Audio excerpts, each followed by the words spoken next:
NIDN 0720129161 mengampu mata kuliah Manajemen Keuangan Lanjutan.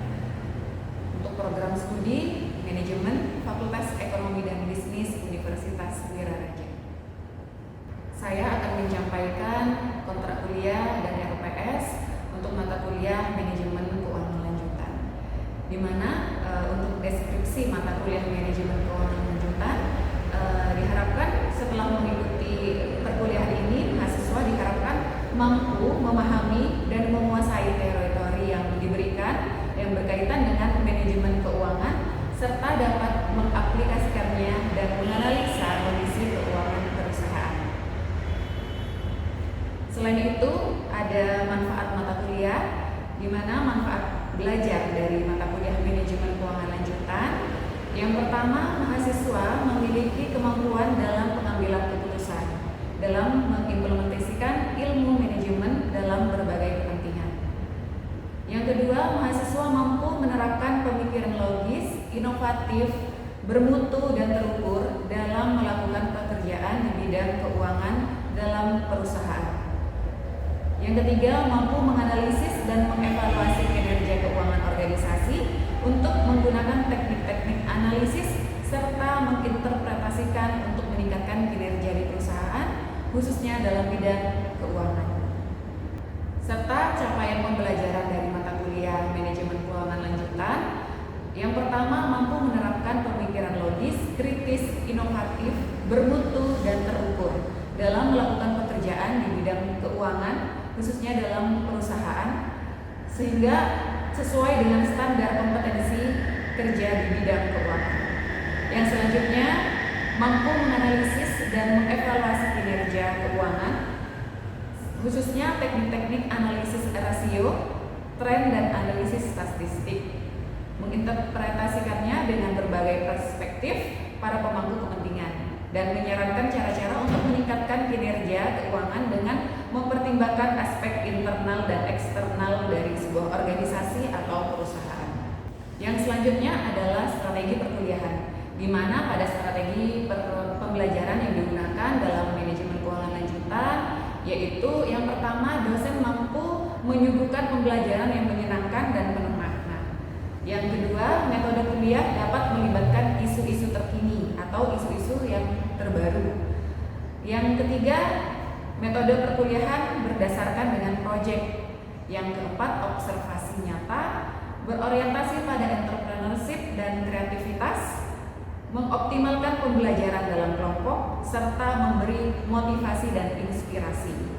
Sedangkan tugas-tugas yang akan dilaksanakan dan dilakukan oleh mahasiswa Manajemen Keuangan Lanjutan, yaitu tugas akan dilaksanakan sebanyak 2 kali, yaitu pada pertemuan minggu ke-4 dan minggu ke-12, di mana tugas tersebut bertujuan untuk melihat sejauh mana kemampuan dan pemahaman mahasiswa terkait materi yang telah diberikan, yaitu materi manajemen keuangan lanjutan. Dan tugas dapat berupa studi kasus, pertanyaan, atau sebagainya.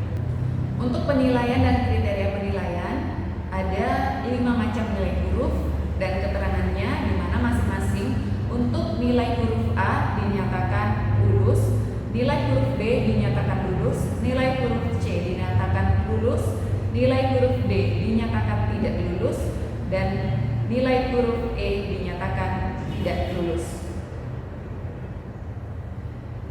Sekian dari perkenalan saya, Desi Novitasari Larsasi, pengampu mata kuliah Manajemen Keuangan Lanjutan Fakultas Ekonomi dan Bisnis Universitas Wiraraja. Terima kasih. Wassalamualaikum warahmatullahi wabarakatuh. Assalamualaikum warahmatullahi wabarakatuh. Waalaikumsalam warahmatullahi wabarakatuh. Perkenalkan, nama saya Desi Novitasari Laras Asih, SEMM, NIDN 0720129101, program studi Manajemen Konsentrasi Manajemen Keuangan, Fakultas Ekonomi dan Bisnis Universitas Wiraraja. Di mana pada kesempatan hari ini saya akan menjelaskan mata kuliah Manajemen Keuangan Lanjutan. Untuk ruang lingkup dari manajemen keuangan lanjutan ini secara garis besar meliputi pendalaman aktivitas yang dilakukan oleh si pemilik perusahaan, Khususnya ada 2 kegiatan, yaitu memperoleh sumber modal yang murah dan menggunakannya untuk investasi yang menguntungkan. Jadi kenapa keuangan ini digunakan untuk sumber modal yang murah, menggunakan sumber modal yang murah? Karena tujuan akhir di perusahaan adalah untuk mencari laba atau keuntungan. Jadi digunakan sebagai sumber modal yang murah untuk mencapai keuntungan atau laba. Kemudian yang kedua, menggunakannya untuk investasi yang menguntungkan. Jadi perusahaan itu pasti akan mencari investasi yang menguntungkan bagi perusahaannya, karena sesuai dengan tujuannya juga untuk mencari keuntungan atau laba dari perusahaan itu sendiri. Kemudian yang selanjutnya adalah masalah-masalah yang timbul di perusahaan, khususnya di bidang keuangan. Yang pertama adalah keputusan pendanaan. Jadi keputusan pendanaan ini berhubungan dengan bagaimana besarnya penggunaan dana di bagian divisi keuangan. Selain di divisi keuangan, penggunaan dana juga dibuat oleh masing-masing divisi dari manajemen pemasaran, SDM dan operasional. Jadi semuanya menggunakan anggaran keuangannya masing-masing. Tujuannya agar keputusan pendanaannya itu sesuai dengan yang dianggarkan. Jadi kegiatan-kegiatan yang dilakukan di eksternal maupun di internal perusahaan itu sesuai dengan anggaran yang telah dibuat. Kemudian yang selanjutnya adalah keputusan investasi. Menyambung dengan penjelasan yang sebelumnya bahwa keputusan investasi ini dilakukan oleh internal perusahaan. Bagaimana si perusahaan itu mau melakukan investasinya di mana dan berapa. Nah, itu adalah salah satu untuk mendapatkan laba perusahaan dan juga menaikkan nilai perusahaan. Yang ketiga, kebijakan dividen. Nah, di akhir-akhir ini banyak perusahaan-perusahaan yang berlomba-lomba untuk mengeluarkan dividen mereka. Nah, jadi dari beberapa perusahaan perbankan misalnya, mereka pada bulan lalu juga sudah mengeluarkan kebijakan dividennya, di mana kebijakan dividen ini dikeluarkan untuk para pemegang saham seperti itu. Kemudian yang selanjutnya, tugas dan tanggung jawab dari manajer keuangan. Di sini di slide saya ada 3. Di mana yang pertama adalah peramalan dan perencanaan. Peramalan dan perencanaan ini berhubungan dengan budgeting atau anggaran. Jadi kalau berbicara tentang manajer keuangan di sini adalah tugasnya untuk memonitor semua divisi-divisi yang berkaitan dengan anggaran dari perusahaan itu sendiri. Jadi masing-masing divisi ditugaskan untuk membuat anggaran misalnya untuk divisi pemasaran dibuatkan anggaran untuk kegiatan pemasaran produk mereka. Kemudian kalau di bagian divisi manajemen, dia digunakan anggarannya itu digunakan untuk memotivasi karyawan, misalnya diadakan seminar, kemudian bonus dan lain sebagainya. Kemudian untuk di bagian divisi operasional, nah, jadi anggaran itu dibuat khusus untuk proses produksi bahan baku menjadi barang jadi yang siap dijual. Jadi masing-masing divisi mereka membuat anggaran keuangannya, dan kemudian setelah dibuat anggaran keuangan tersebut, maka anggaran ini dilaporkan kepada manajer keuangan dan kemudian dilakukan langkah koreksi sesuai atau tidak dengan yang akan dibutuhkan pada periode selanjutnya juga. Kemudian yang selanjutnya adalah keputusan investasi dan pembiayaan. Nah, ini sama juga, keputusan investasinya dan pembiayaannya itu seberapa besar. Jadi misalnya mau melakukan pembiayaan atas dasar program pemasaran, karena pemasaran ini adalah yang membutuhkan perencanaan keuangan yang sangat besar. Karena di sini adalah kalau di bidang pemasaran, di divisi pemasaran, kita harus bisa meyakinkan calon konsumen atas produk kita. Produk kita ini adalah bagus, produk kita ini adalah yang paling dibutuhkan di masyarakat atau calon konsumen. Jadi semuanya iklan, kemudian pemasaran yang misalnya bisa dari selain iklan di televisi, bisa iklan di media sosial. Nah, itu adalah salah satu cara mereka untuk memperkenalkan produk yang sudah dihasilkan. Dan biayanya untuk divisi pemasaran ini cukup besar, ya, Karena selain itu misalnya untuk di TV mereka membutuhkan brand ambassador. Nah, untuk mendapatkan brand ambassador ini pembiayaannya untuk mendapatkan brand ambassador ini juga sangat cukup besar. Ya. Kemudian yang ketiga adalah pengendalian. Pengendalian ini di mana kita sudah membuat anggaran pembiayaan, tetapi kita harus mengendalikan agar sesuai dengan apa yang dibutuhkan. Jadi anggaran itu yang terlaksana, pembiayaan yang terlaksana itu tidak melebihi dari anggaran yang sudah dibuat. Jadi harus berdasarkan pakem, berdasarkan aturan yang sudah dibuat dan berdasarkan anggaran yang sudah dibuat sebelumnya. Yang keempat adalah interaksi dengan pasar modal. Jadi kalau kita posisinya ada di perusahaan yang besar, itu berhubungan dengan pasar modal. Pasar modalnya kita ini berdasarkan tingkat ekonomi juga. Misalnya tingkat kebutuhan masyarakat terhadap barang itu seperti apa, meningkat atau enggak. Nah, kalau sekarang kalau kita bisa disesuaikan dengan fenomena yang ada sekarang, bahwa kita sebagai calon konsumen itu lebih condong belinya ke pasar online daripada offline. Jadi kalau kemarin ada berita bahwa toko-toko yang awalnya hanya menjual produknya offline saja dan sekarang online, maka pasar itu lebih condong ke online-nya karena satu, kemudahan, kemudian bisa diklaim gratis ongkir. Nah, kita tinggal duduk-duduk di rumah aja, produk kita datang. Nah, itu. Jadi sekarang masyarakat ini fenomenanya lebih condong ke belanja online atau di pasar online seperti itu. Sehingga untuk pasar modalnya di sini tingkat ekonominya juga sangat meningkat. Apalagi kalau kita dihubungkan dengan kemarin pada saat terjadinya COVID-19. Nah, itu mulai minat belanja, kemudian terjadinya keuangan di arus ekonomi keuangan di pada saat terjadi COVID-19 itu tingkat ekonominya cukup menurun. Nah, setelah pasca COVID-19, jadi minat dan daya beli masyarakat itu sudah mulai kembali normal lagi. Kemudian yang selanjutnya ini ada organisasi atau perusahaan di Indonesia. Yang pertama ada perusahaan perseorangan. Nah, perusahaan perseorangan ini yang pertama ada kelebihan dan kekurangannya. Di mana kelebihannya ini tidak dikenakan pajak. Kenapa tidak dikenakan pajak? Karena usahanya adalah usaha milik sendiri. Jadi karena usahanya milik sendiri, maka pemilik diwajibkan memiliki NPWP. Kenapa diwajibkan memiliki NPWP? Sebab pemilik ini akan yang pendapatan dari pemilik itu yang akan dijadikan atau ditagih dalam pajaknya nanti.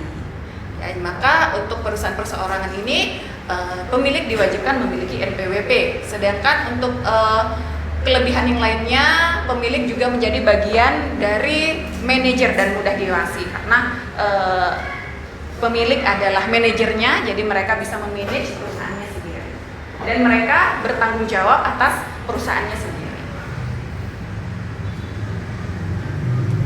Kalau yang kedua, ini ada perseroan terbatas atau PT.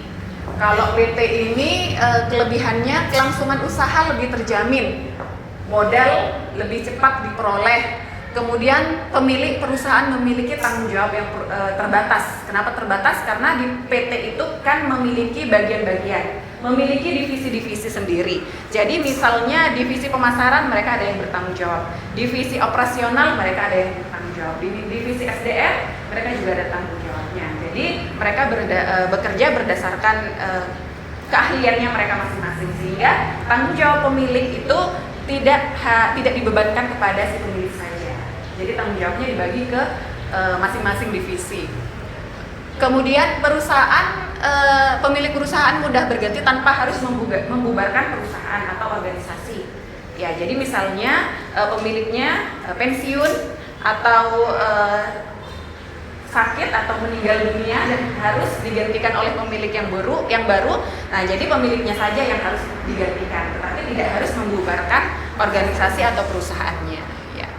Cuma kekurangannya di sini adalah kerumitan perizinannya. Karena untuk membuat atau mendirikan PT itu ada beberapa syarat yang harus dipenuhi dulu, dari surat perizinan, kemudian surat izin membangunkan bangunan, nah kemudian surat-surat yang lainnya itu untuk perseroan terbatas. Kekurangannya adalah di kerumitan dalam perizinan. Yang selanjutnya persekutuan komanditar atau CV yang kita kenal sebagai CV.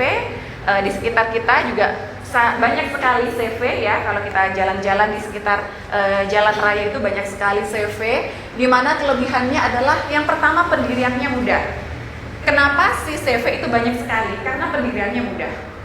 Kemudian kemampuan untuk memperoleh pinjaman juga lebih mudah. Misalnya dia mau mengajukan pinjaman ke pihak perbankan, kalau sudah berbentuk CV itu biasanya lebih mudah. Kemudian investasi dananya juga lebih mudah dan kemampuan manajemen lebih baik. Jadi koordinasinya dia berdasarkan si pemilik, jadi koordinasinya langsung dengan pemilik sehingga segala kegiatan yang terjadi di CV itu lebih mudah. Kemudian kekurangannya kelangsungan hidupnya tidak pasti.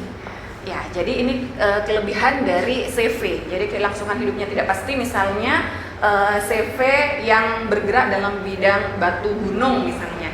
Nah, pada saat ini mungkin batu gunung sangat banyak diminati oleh masyarakat karena untuk pembangunan rumah atau perumahan. Nah, misalnya pada suatu saat ada pengganti dari batu gunung, nah itu bisa si CV dari batu gunung ini sudah tidak bisa bertahan lagi. Jadi disesuaikan dengan fenomena dan permintaan pasar. Seperti itu ya. Kemudian BUMN. Ya, kita sudah paham bahwa BUMN itu adalah badan usaha milik negara. Di mana kalau namanya juga milik negara berarti sebagian atau seluruh kepemilikannya dimiliki oleh negara. Dan beda dengan badan usaha milik daerah atau BUMD. Jadi kalau BUMD itu adalah perusahaan yang didirikan berdasarkan peraturan daerah, di mana peraturan daerah tingkat 2 itu adalah kabupaten atau kota, dan untuk daerah tingkat 1 itu adalah provinsi. Jadi kalau kita contoh BUMD-nya di Sumeneb itu adalah BPRS, betul. Ya, jadi itu miliknya daerah. Kemudian di sini ada contoh atau jenis dari BUMN, yaitu perusahaan persero atau perseroan atau persero. Kemudian ada perusahaan umum atau PU. Kalau kalian tahu PT Garam, dulu namanya itu bukan PT Garam, tapi Perum Garam, yang sekarang sudah berganti menjadi PT Garam. Kemudian koperasi. Koperasi biasanya ini lebih melekat kepada kita masyarakat Indonesia. Ya, jadi koperasi adalah jenis badan usaha yang beranggotakan orang atau badan. Koperasi yang melandaskan kegiatannya berdasarkan prinsip gerakan ekonomi, di mana manfaatnya itu akan dirasakan oleh anggotanya sendiri dan berdasarkan atas asas kekeluargaan.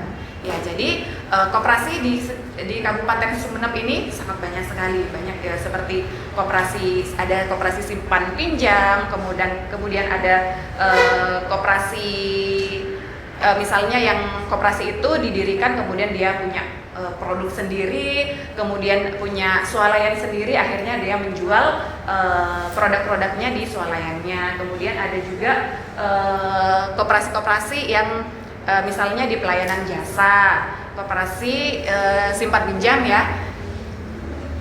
Jadi koperasi ini berdasarkan atas asas kekeluargaan yang bertujuan untuk mensejahterakan anggota. Kemudian ini ada yayasan.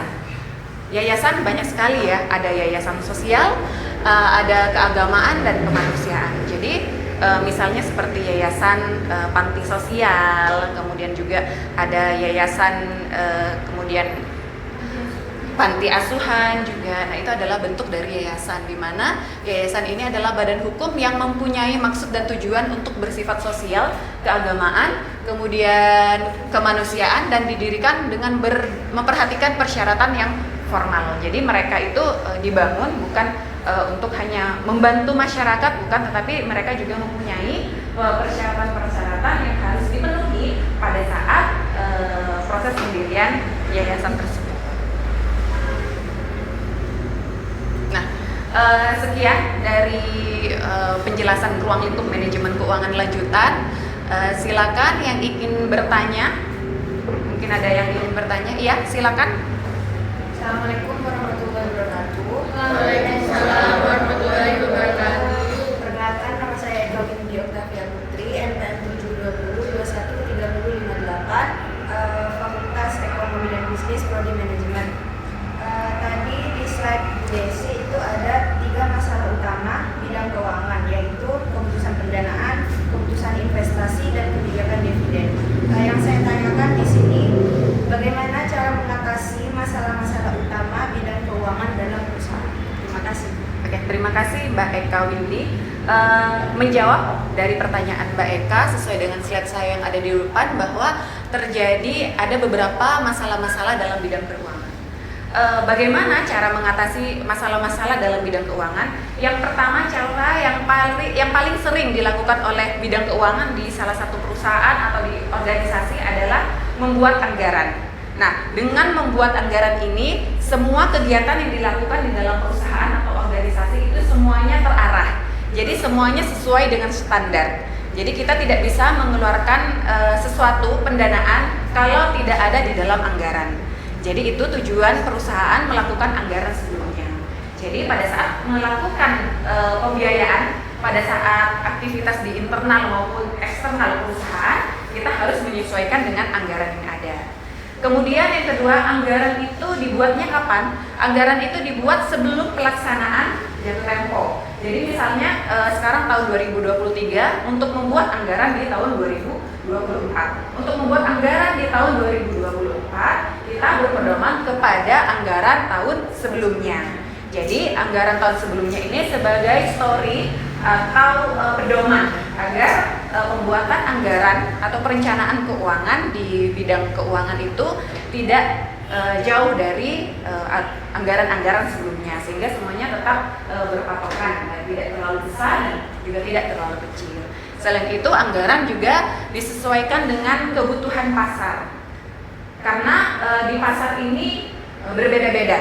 Misalnya permintaan dari konsumen sekarang lebih banyak, kemudian permintaan konsumen sekarang trennya lagi kemana. Nah, jadi itu si divisi pemasaran juga harus melihat pasar ini maunya ke arah yang mana.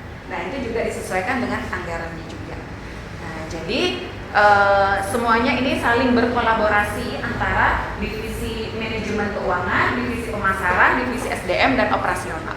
Semuanya membuat divisi operasional itu membuat anggaran sesuai dengan yang dilaporkan oleh pihak manajemen pemasaran, bahwa di pasar itu sekarang trennya lagi tren A, lagi tren B. Jadi di manajemen divisi operasional mereka membuat produk sesuai dengan permintaan pasar, dan itu juga harus disesuaikan dengan anggaran yang telah dibuat. Seperti itu, Mbak Windy. Terima kasih. Ya, mungkin ada pertanyaan kedua. Ya, silakan. Assalamualaikum warahmatullahi wabarakatuh. Waalaikumsalam warahmatullahi wabarakatuh. Saya Desi Fauzina, NPM 720213148 dari Prodi Manajemen. Tadi Ibu menjelaskan tentang organisasi perusahaan, salah satunya perusahaan perseorangan. Contoh perusahaan perseorangan itu apa saja?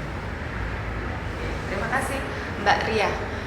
Pertanyaannya terkait ini perusahaan perseorangan. Oke, contoh-contoh dari perusahaan perseorangan. Jadi kalau melihat dari definisi bahwa perusahaan perseorangan itu adalah perusahaan yang pemiliknya adalah si orang itu sendiri atau pemilik sebagai manajer. Nah, contohnya ini yang ada di sekitaran kita itu toko kelontong. Nah, toko kelontong itu adalah salah satu contoh perusahaan perseorangan. Kemudian salon, bakso keliling, kemudian juga yang jualan es, ya, usaha-usaha yang ada di pinggir jalan, di mana pemiliknya itu adalah manajer sendiri. Kemudian juga misalnya toko kelontong yang di usaha sendiri, ya, usaha rumah tangga sendiri. Kemudian kalau yang lebih tinggi lagi, yang lebih besar lagi adalah UKM. UKM ini juga merupakan salah satu contoh dari perusahaan perseorangan karena pemiliknya adalah manajer. Dan semua tanggung jawab itu dibebankan kepada pemilik atau kepada manajer. Seperti itu. Mungkin ada yang mau ditanyakan lagi atau butuh didiskusikan kembali? Sudah tidak ada, sudah cukup jelas. Oke, terima kasih untuk pertemuan perkuliahan pada hari ini, khususnya di mata kuliah Manajemen Keuangan Lanjutan. Terima kasih atas partisipasi, diskusi, dan kehadiran mahasiswa-mahasiswa Manajemen Keuangan Lanjutan. Terima kasih, selamat belajar, salam semangat selalu. Saya akhiri, wassalamualaikum warahmatullahi wabarakatuh. Waalaikumsalam.